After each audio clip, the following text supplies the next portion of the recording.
તો સુરતમાં દિવાળીને લઈ મહાનગરપાલિકા દ્વારા રંગ રોગાનની કામગીરી શરૂ કરવામાં આવી છે।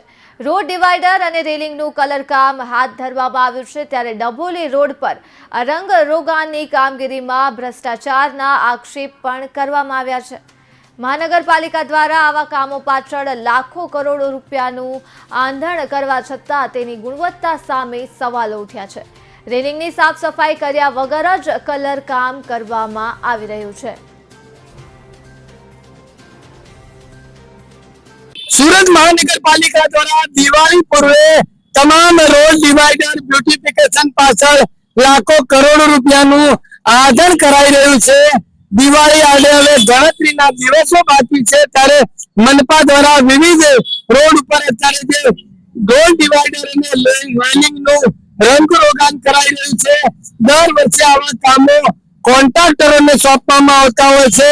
ખાસ કરીને 5 લાખથી 15 લાખની મર્યાદામાં આવા કામો જે તે ઝોન દ્વારા ફાળવવામાં આવતા હોય છે, પરંતુ આ કામોની જે ગુણવત્તાને લઈને ક્યાંક ને ક્યાંક સવાલો ઉઠી રહ્યા છે। અગાઉ પણ આવા કલર કામ કરતા વિડીયો વાયરલ થયા છે, લોકોએ પણ આ કલરની ગુણવત્તાને લઈને સવાલો ઉઠાવ્યા છે।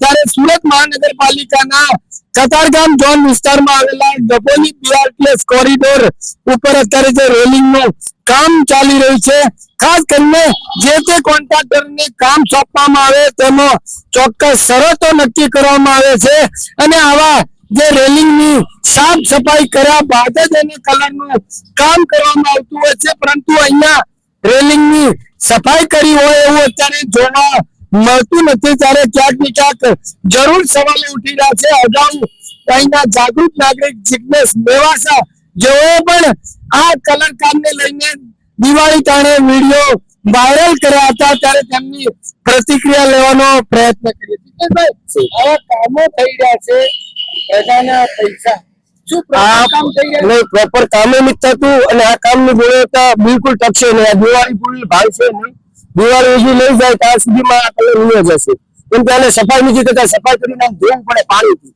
ઘરે આપણે કામ કરીએ કલર કામ તો કેટલું એને ઘસી એટલું સાફ કરીને પછી કલર કામ થાય છે। આપણે કલર વાળી દુકાને જઈને આપણે આ એશિયન પેન્ટ છે, કયો પેન્ટ છે, આ કયો કલર છે, આ તો ફૂલ ઓઇલ હોય એવું ટાઈપનું લગાડી દીધું છે। અને બીજા નંબરમાં અમે ઘણા વિડીયો આની પહેલા બનાવેલા છે પ્રજાને જાગૃત કરવા માટે। અને હમણાં એટલે ડિવાઈડર છે, ડિવાઈડરનો વિડીયો મારા ફેસબુક લાઈવ છે, કે ડિવાઈડર આખી કાઢી નાખી અને એ કાઢીને પછી નવી બનાવી। તારો ડિવાઈડર તો એમનામ જ હતી, આરસીસી ની હતી, એટલે તોડવાની શું જરૂર હતી? એને કાઢીને પછી નવી બનાવે તો જ પૈસા મળે। એના માનતા કોન્ટ્રાક્ટરોને જે મહાનગરપાલિકાના અધિકારીઓ સાથે સંકળાયેલા છે ને એને અને ભાજપના કાર્યકરો પણ સાથે છે, આ બધાને લાભ થાય એના માટે ફરતી નવું કાઢવું, તોડવું, ફોડવું, બનાવવું તો જ પૈસા મળે। બાકી તો જનતાના પૈસા છે આપણે ક્યાં બાપા દિવાળી વહી જાય। અગાઉ દિવાળી ટાણે ક્યાંક ને ક્યાંક આ જ રોડનો વિડીયો આપણે વાયરલ કર્યો તો કલર કામને લઈને સવાલો ઉઠાવ્યા। રાત્રિના 12-1 વાગે હું અહીંથી પસાર થતો હતો, કામ ચાલતું હતું, આપણે કીધું સારું દિવાળી છે, કામ સારું થાય છે, એટલે નીચે ઉતરીને જોયું તો આજે તો આપણે જોઈને આ લોકોએ પતરું માર્યું, ઝાડુ માર્યું, એ દિવસે કશું નહીં હતું। મારી પાસે વિડીયો પણ ત્યારે હતો, મેં બતાવ્યું આ સાફ કરીને કરો। એમાંથી કોન્ટ્રાક્ટરના માણસો આવ્યા, અમારે થોડુંક બોલાચાલી થઈ, પછી તો પોલીસ સ્ટેશન અરજી કરી, કેસ કર્યો મારી ઉપર, તો અમને ધાક ધમકી આપી, નસુરન ધાક ધમકી આપી, આવી અરજી કરી ખોટા આપણે હેરાન કરે છે। તો હું તો સામાન્ય હું એમ ડરું એમ નથી, પણ સામાન્ય પબ્લિક તો બિચારી બીજી જાય, પોલીસનું નામ આવે, આપણે આચાર સેવી તો આચાર રહેવાના છે ને, જવાબ લખાવવાનો ટાઈમ બગાડવો, પણ હકીકતમાં પ્રોપરલી કામ કરે ને તો આ કામ સારું છે, કરે પણ પ્રોપરલી કરવું જોઈએ। આ પ્રજાના ટેક્સના રૂપિયામાંથી આ ખર્ચા થઈ રહ્યા છે, પ્રજાને વિશે શું કહી રહ્યા છો? પ્રજાને હું જાગૃત કરવા માંગુ છું કે પ્રજા બને એટલું જાગૃત થાય। કાંઈ ન ખબર પડે તો જે કામ હાલતા હોય એના વિડીયો બનાવે અને સોશિયલ મીડિયામાં મોકલે, અથવા તમને મને ગમે ચેનલ વાળાને મોકલે ને એને વિસ્તારથી કામ કઈ રીતે થઈ રહ્યું છે જોવે।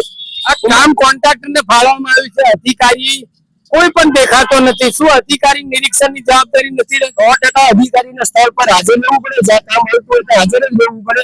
અધિકારી તો ઠીક, આના કોન્ટ્રાક્ટ કોને રાખ્યો છે એ પણ હાજર રહેતા નથી, અને અત્યારે બોલાવશો તો આવશે પણ નહીં। ત્યારે આપ જોઈ રહ્યા છો, ખાસ કરીને સ્થાનિક લોકો પણ સવાલો ઉઠાવી રહ્યા છે। મનપા દ્વારા વિવિધ કામો પાછળ લાખો કરોડો રૂપિયાનો ધોવાળો કરવામાં આવી રહ્યો છે, પરંતુ આ કામોની ગુણવત્તાને લઈને ચોક્કસ સવાલો ઉઠી રહ્યા છે. હાલ તો આપ જોઈ રહ્યા છો ડભોલી BRTS જે રોડ પર અત્યારે જે રેલિંગ ના કલર નું કામ ચાલી રહ્યું છે, પરંતુ આ કલર ના કામનો ક્યાંક ને ક્યાંક તેની ગુણવત્તાને લઈને ચોક્કસ સવાલો ઉઠી રહ્યા છે. ક્યાંક ને ક્યાંક ઇજારદાર અને અધિકારીઓની મિલીભગતથી આવા કામો આચરવામાં આવતા હોય એવા સ્થાનિક લોકો દ્વારા આ આક્ષેપો કરવામાં આવી રહ્યા છે. Baldev Desai, Bharat time news, Surat.